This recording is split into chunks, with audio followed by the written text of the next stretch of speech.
ইতিমধ্যেই আজকে সব থেকে গুরুত্বপূর্ণ খবর হলো বারুইপুর কাণ্ডে নতুন আপডেট। বারুইপুর কাণ্ডে প্রভাস মণ্ডল যাকে গ্রেপ্তার করা হয়েছিল, যেই ব্যক্তিকে আমরা বারংবার দেখতে পেয়েছিলাম পুকুর থেকে যাকে তুলে আনা হচ্ছে এবং যেই ব্যক্তি বলে দিচ্ছে কোথা থেকে কিভাবে সেই নাবালিকা নির্যাতিতাকে নিয়ে যাওয়া হয়েছিল, সেই ব্যক্তিকে যাকে থানার মধ্যে দেখা গিয়েছিল জোরে জোরে চিৎকার করে কথা বলছে, সেই ব্যক্তিকেই এনকাউন্টার করা হয়েছে। অর্থাৎ প্রভাস মণ্ডল, যেই প্রভাস মণ্ডলের বিরুদ্ধে এই নাবালিকা নির্যাতনের অভিযোগ ছিল, সুস্পষ্ট অভিযোগ ছিল, যেই ব্যক্তিকে আমরা দেখেছিলাম টিভির পর্দায় বারংবার, সেই প্রভাস মণ্ডলকে গতকাল রাতে পুলিশ এনকাউন্টার করেছে। প্রথমে কোন ব্যক্তির কথা বলছি একবার দেখুন, দেখলেন কোন ব্যক্তির কথা এখানে বলা হচ্ছে।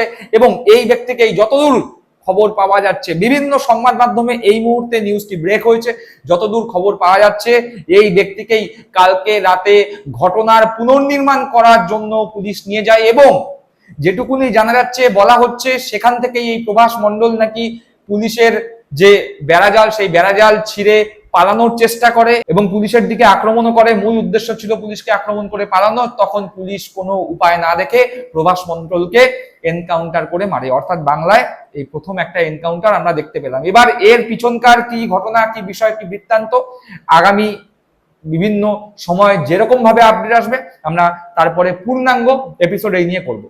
এখনকার মতো বিদায় বন্ধুরা, সকলে ভালো থাকবেন, সুস্থ থাকবেন। জয় হিন্দ, বন্দে মাতরম।